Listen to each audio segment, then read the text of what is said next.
नमस्कार। माली समाचार हिंदी में आपका स्वागत है। मैं दिनेश माली। केजरीवाल के लिए इंडिया में रहना मजबूरी।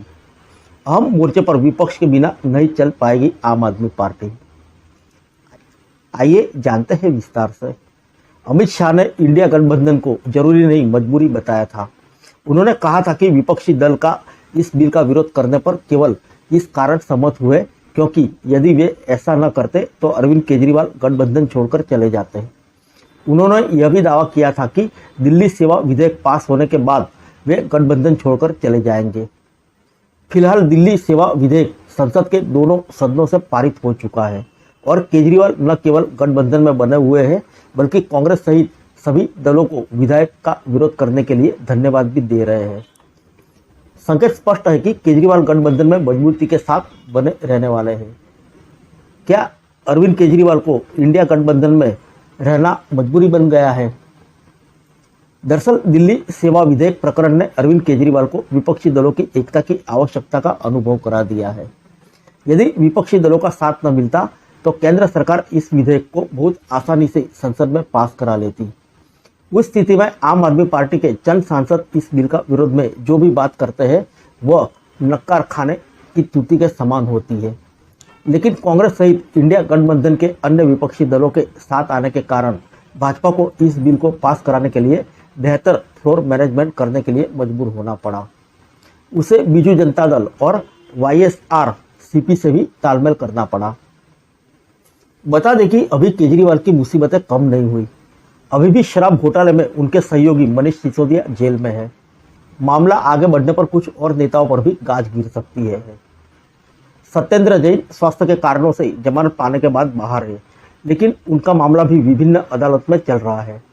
स्वयं मुख्यमंत्री अरविंद केजरीवाल पर भी अपने आवास में हुए खर्च को लेकर शिकंजा कस सकता है।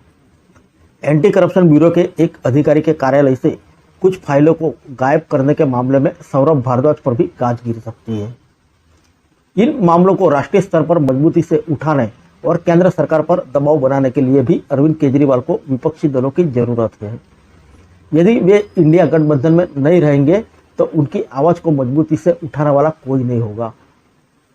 दिल्ली सेवा विधेयक के चर्चा के दौरान ही उमर अब्दुल्ला जैसे नेताओं ने साफ कह दिया था कि जब केजरीवाल ने अनुच्छेद 370 के मामले में उनका साथ नहीं दिया तो वे उनका साथ क्यों दे।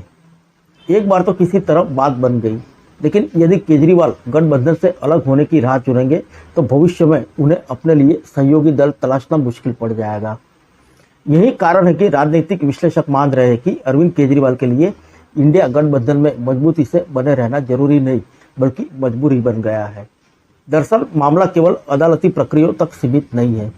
2014 और 19 के लोकसभा चुनाव परिणाम भी बता रहे हैं कि यदि आम आदमी पार्टी को राष्ट्रीय राजनीति में अपनी उपस्थिति दर्ज करानी है तो उन्हें विपक्षी दलों का साथ लेना पड़ेगा। दिल्ली में 2 बार प्रचंड बहुमत की सरकार बनाने के बाद भी केजरीवाल मोदी का किला नहीं भेज सके।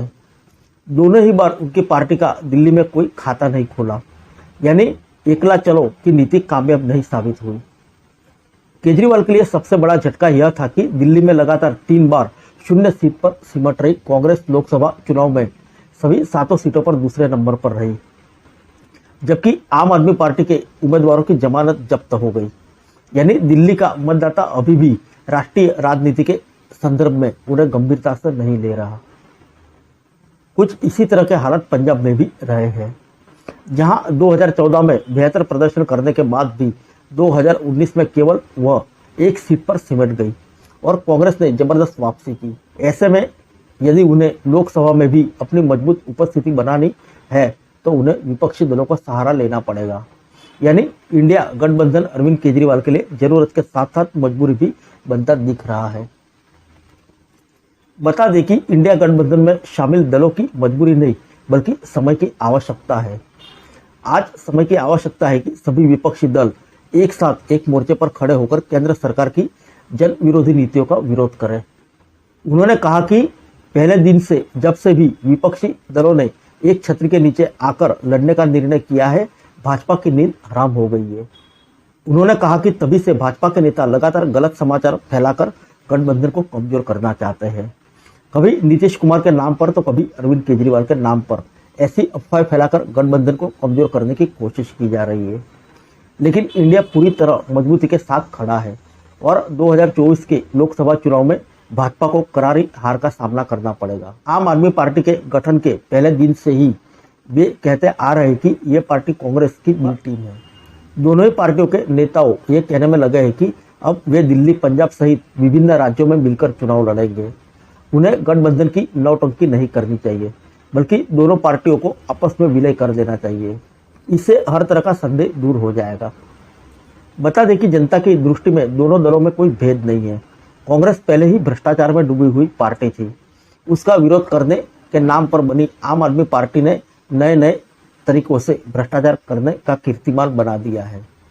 उन्होंने कहा कि जनता इन सभी दलों के साथ आने की सच्चाई समझ रही है और 2024 के चुनाव में उन्हें भी पता चल जाएगा। भाजपा नेता ने दावा किया है कि वे पहले से ज्यादा अंतर के साथ दिल्ली की सभी 7 सीटों पर जीत दर्ज करेंगे। फिर मिलेंगे अगले बुलेटिन में अन्य किसी खबर के साथ। तब तक के लिए इजाजत दीजिए। नमस्कार।